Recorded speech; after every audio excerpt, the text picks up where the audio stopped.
Third graders, today is Tuesday, and it is day 22 of distance learning. It's the 28th of April. We're almost done with April, actually, and soon we're going to be into May. I can't believe the school year's gone by this fast.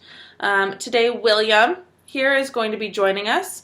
My cat has been trying to attack him all morning, and every time I try to film a video, all you hear is them fighting in the background. So he is going to be sitting with us today. Hopefully he enjoys the book as much as you are. He's got a little hair stuck to his nose. So for today, we are going to be reading Charlie and the Chocolate Factory. We are going to be doing chapters 11 and 12. We're getting close to halfway through the book. Now, in the last chapter, Charlie had found $1, and he was trying to decide what to do with that $1. If he was going to go buy a candy bar, which costs only 10 cents, so he'd still have 90 cents left over, or if he was going to take it and get food for their family, because we also learned in these last two chapters that his family is starving. They have no food. Well, can't say no food. They have very little food. Not enough food for a family to survive on, especially a family of 7 people. And he's getting really, really tiny and skinny, and he could possibly get sick soon. So he really needs food, and this $1 could buy them quite a bit of food. I wish you could see my cat right now because he is sitting a little bit behind me and looking a little crazy. Yeah, I wish you could see him too. Sorry. Side note, I got distracted by the cat, just like I'm probably going to get distracted by the dog, who's going to get distracted by whatever's outside. It's one of those days. I'll do my best to stay focused. Okay, which I know all of you have sometimes a hard time with the focus too. So like I said, they don't have a lot of money. His dad lost his job at the toothpaste factory, and it's just been rough. And he found this $1, and it was a miracle. And now chapter 11 is actually titled The Miracle. Predictions on what that could be about. Let's get started. There's some pictures for this one, too. Charlie entered the store and laid the damp $1 bill on the counter. "One Wonka's Whipple Scrumptious Fudge Mallow Delight," he said, remembering how much he had loved that one on his birthday. So he decides to go buy this chocolate bar. So he's in the store getting it. The man behind the counter looked fat and well-fed. He had big lips and fat cheeks and a very fat neck. The fat around his neck bulged out all around the top of his collar like a rubber ring. He turned and reached behind him. So Roald Dahl, our author, is describing this man to be very, very large in detail. And he's reaching back to get that candy. For the candy bar, then he turned back and handed it to Charlie. Charlie grabbed it and quickly tore off the wrapper and took an enormous bite. Then he took another, and oh, joy of being able to cram large pieces of something sweet and solid into one's mouth. The sheer blissful joy of being able to fill one's mouth with rich, solid food. So Charlie doesn't even stop to think. He rips it open and quickly eats it in like large bites. "You look like you wanted that one, Sonny," the shopkeeper said pleasantly. Charlie nodded, his mouth bulging with chocolate. The storekeeper put Charlie's change on the counter. "Take it easy," he said. It'll give you a gut ache if you swallow it like that without chewing. Gut ache is just a stomach ache. Charlie went on wolfing the candy. He couldn't stop. So there is the storekeeper reaching back for the chocolate for little Charlie. And in less than half a minute, the whole thing had disappeared down his throat. He was quite out of breath, but he felt marvelously, extraordinarily happy. He reached out a hand to take the change. Then he paused. His eyes were just about level with the counter. They were staring at the little silver coins laying there. The coins were all dimes. There were 9 of them altogether. Surely it wouldn't matter if he spent just one more. "I think," he said quietly, "I think I'll have one more of those candy bars. The same kind as before, please." "Why not?" the fat shopkeeper said, reaching behind him again and taking another Whipple Scrumptious Fudge Mallow Delight from the shelf.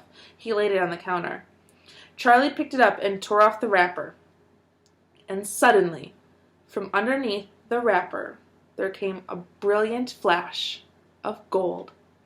Charlie's heart stood still. "It's a golden ticket!" screamed the shopkeeper, leaping about a foot in the air. "You've got a golden ticket! You found the last golden ticket! Hey, what do you know? Come and look at this, everybody! The kids found Wonka's last golden ticket! There it is! It's right there in his hands!" It seemed as though the shopkeeper might be going to have a fit. "In my shop, too!" he yelled. "He found it right here in my own little shop. Somebody call the newspapers quick and let them know. Watch out now, Sonny. Don't tear it as you unwrap it. That thing's precious." In a few seconds, there was a crowd of about 20 people clustering around Charlie, and many more were pushing their way in from the street. Everybody wanted to get a look at the golden ticket and at the lucky finder. "Where is it?" somebody shouted. "Hold it up so all can see it." "There it is, there!" someone else shouted. "He's holding it in his hands. See the gold shining?" "How did he manage to find it, I'd like to know," a large boy shouted angrily. 20 bars a day, and I've been buying for weeks and weeks." "Think of all the free stuff you'll be getting, too," another boy said enviously. "A lifetime supply." Enviously means like he's really jealous, like I wish what he had. Which is understandable. "He'll need it, the skinny little shrimp," a girl said, laughing. Charlie hadn't moved. He hadn't even unwrapped the golden ticket from around the candy bar. He was standing very still, holding it tightly with both hands, while the crowd pushed and shouted all around him. He felt quite dizzy. There was a peculiar floating sensation coming over him, as though he were floating up in the air like a balloon. His feet didn't seem to be touching the ground at all. He could hear his heart thumping away loudly somewhere in his throat. At that point, he became aware of a hand resting lightly on his shoulder, and when he looked up, he saw a tall man standing over him. "Listen," the man whispered, "I'll buy it from you. I'll give you $50. How about it, eh? And I'll give you a new bicycle as well, okay?" So a man's trying to buy it from him. "Are you crazy?" shouted a woman who was standing equally close. "Why, I'd give him $500 for that ticket. You want to sell that ticket for $500, young man?" Think, if you were Charlie's situation, $1 could feed his family quite a bit. Someone offered $50 on the bike. Someone else offered $500. Would you sell the golden ticket for $500, or would you keep it? Think to yourself what you would do in that situation. "That's quite enough of that," the fat shopkeeper shouted, pushing his way through the crowd and taking Charlie firmly by the arm. "Leave the kid alone, will ya? Make way there. Let him out." And to Charlie, as he led him to the door, he whispered, "Don't you let anybody have it. Take it straight home, quickly, before you lose it. Run all the way, and don't stop till you get there. You understand?" Charlie nodded. "You know something?" the fat shopkeeper said, pausing a moment, smiling at Charlie. "I have a feeling you needed a break like this. I'm awfully glad you got it. Good luck to you, Sonny." "Thank you," Charlie said, and off he went, running through the snow as fast as his legs would go. And as he flew past Mr. Willy Wonka's factory, he turned and waved at it and sang out, "I'll be seeing you! I'll be seeing you soon!" And 5 minutes later, he arrived at his own home.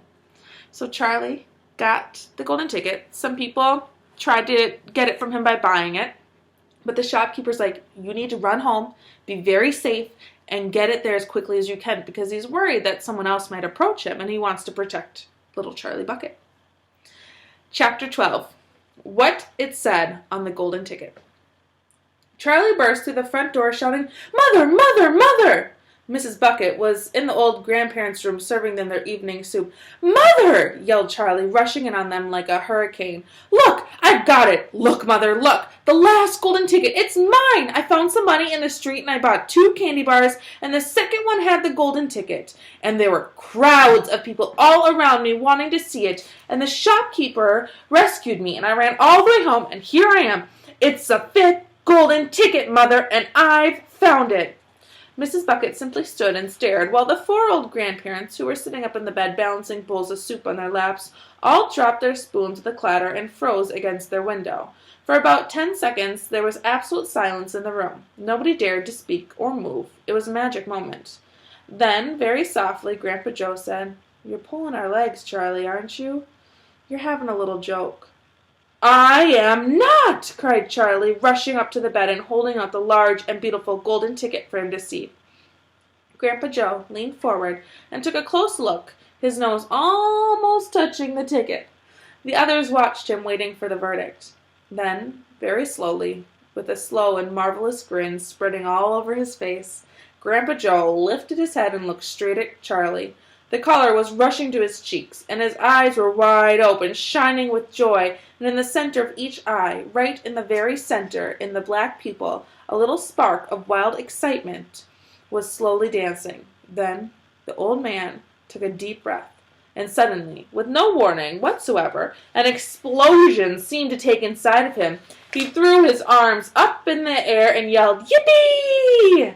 And at the same time, his long bony body rose up out of bed, his bowl of soup went flying in the face of Grandma Josephine, and in one fantastic leap, this old fellow of 96 and a half, who hadn't been out of bed these last 20 years, jumped onto the floor and started doing a dance of victory in his pajamas. "Yippee!" he shouted. "3 cheers for Charlie! Hip hip hooray!" At this point, the door opened, and Mr. Bucket walked in the room. He was cold and tired, and he looked at all day long he had been shoveling snow in the streets. "Cripes!" he cried. "What's going on in here?" Hi, I'm back. I might look a lot different, and no longer have a dog on my lap. I had quite a few phone calls into Google Hangouts, and had to pause the video to help those students, and then I got cold, so I put on a sweatshirt, and my hair was annoying me, so I put it up. So, it is still the same day, and we're still going to finish Charlie Chocolate Factory. I just had to take a little intermission. Your video didn't stop. I'm just randomly different. Okay, let's continue on. Oh, geez.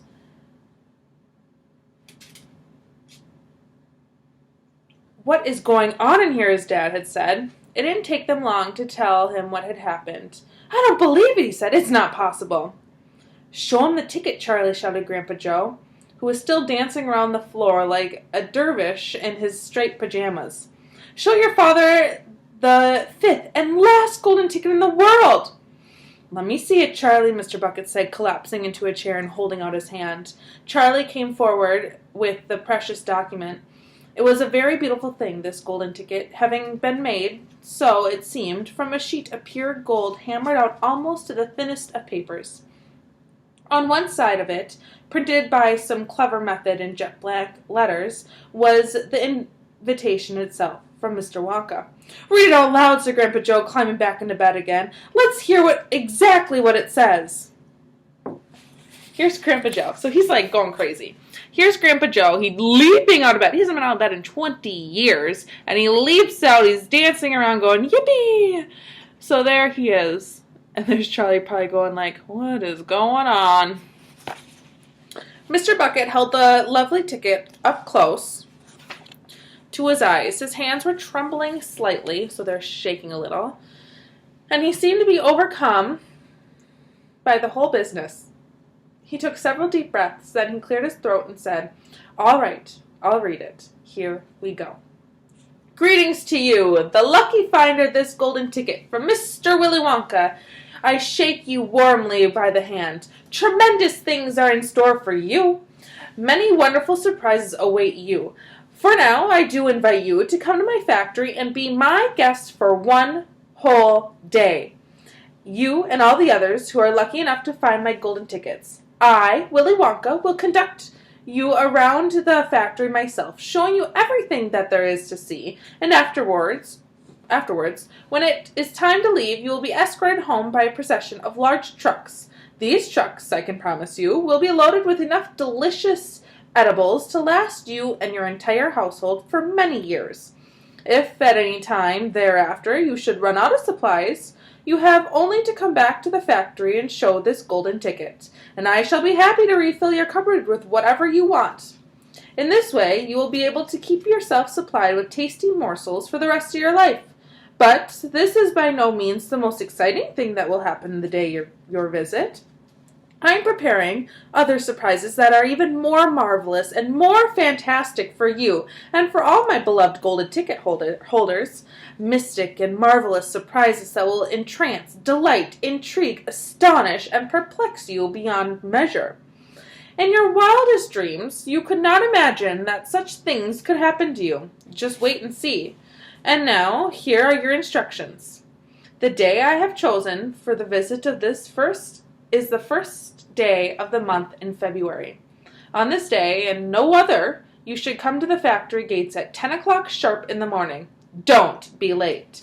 And you are allowed to bring with you either one or two members of your own family to look after you, and to ensure that you don't get into mischief. One more thing. Be certain to have this ticket with you. Otherwise, you will not be admitted. Signed, Willy Wonka. The first day of February, cried Mrs. Bucket. But that's tomorrow. Today is the last day of January. I know it is. Cripes, said Mr. Bucket. I think you're right. You're just in time, shouted Grandpa Joe. There's not a moment to lose. You must start making preparations at once. Wash your face, comb your hair, scrub your hands, brush your teeth, blow your nose, cut your nails, polish your shoes, iron your shirt, and for heaven's sake, get all that mud off your pants. You must get ready, my boy. You must get ready for the biggest day of your life. Now, don't overexcite yourself, Grandpa, Mrs. Bucket said, and don't fluster poor Charlie. We must all try to keep very calm. Now, the first thing to decide is this. Who is going to go with Charlie to the factory? I will, shouted Grandpa Joe, leaping out of bed once again. I'll take him. I'll look after him. You leave it to me. Mrs. Bucket smiled at the old man. Then she turned to her husband and said, How about you, dear? Don't you think you ought to go? Well, Mr. Bucket said, pausing to think about it. No, I'm not sure that I should. But you must. There's no must about it, my dear, Mr. Bucket said gently. Mind you, I'd love to go. It'll be tremendously exciting. But on the other hand, I believe that the person who really deserves to go most of all is Grandpa Joe himself. He seems to know more about it than we do, provided, of course, that he feels well enough. Yippee! Shouted Grandpa Joe, seizing Charlie by the hand and dancing around the room. He certainly seems well enough, Mrs. Bucket said, laughing. Yes, perhaps you're right after all. Perhaps Grandpa Joe should be the one to go with him. I certainly can't go myself and leave the other 3 old people all alone in bed for the whole day. Hallelujah! Yelled Grandpa Joe. Praise the Lord! At that point, there came a loud knock on the front door. Mr. Bucket went to open it, and the next moment swarms of newspapermen and photographers were pouring into the house. They had tracked down the finder of the 5th golden ticket, and now they all wanted to get the full story for the front pages of the morning paper. For several hours, there was complete pandemonium, or craziness, in the little house, and it must have been nearly midnight before Mr. Bucket was able to get rid of them so that Charlie could go to bed. So there they are talking about who should go. And they decide that Grandpa Joe should go. And the dad, Mr. Bucket, who said it would be a tremendous experience. It could be amazing for me to go. But, I feel like the person who would love this the most is Grandpa Joe. So he sacrifices his own happiness. He goes, instead of making myself happy, I'm going to make someone else happy. Which is a huge theme kind of going on in this book, is especially Charlie's family, is you see them do stuff for each other out of love and the kindness of their heart rather than being greedy and doing stuff for themselves, which is what we kind of see in the other winners of the golden tickets. They're very greedy and they go, no, that's mine. I want it for me. I don't care about you. Who cares what's going on in your life? I want what's best for me. But Charlie Bucket's family kind of does the opposite. They go, let's help others first, which is something that we should all focus on and try to help others around us before focusing fully on ourselves. So today we read chapters 9 and 10, 10 and 11, 10 and 11, 11 and 12. Whew. That pause in me filming has really taken my brain to shut off mode. I am not fully there right now. We did chapters 11 and 12 of Charlie and the Chocolate Factory. You're going to answer the comprehension questions on Friday for this, and I'll try to do it again where I review the chapters in the comprehension. So I'll review it, so don't worry about having to get the comprehension done today because I read the book. I'll do a beginning review of both chapters before we answer the questions next week. So don't worry about that. If you choose to do it early, like I said, you're always welcome to do it early, but I will do a review first. I hope you're all doing well, and I hope that you have a fabulous week, and I'll see you through video later. Bye.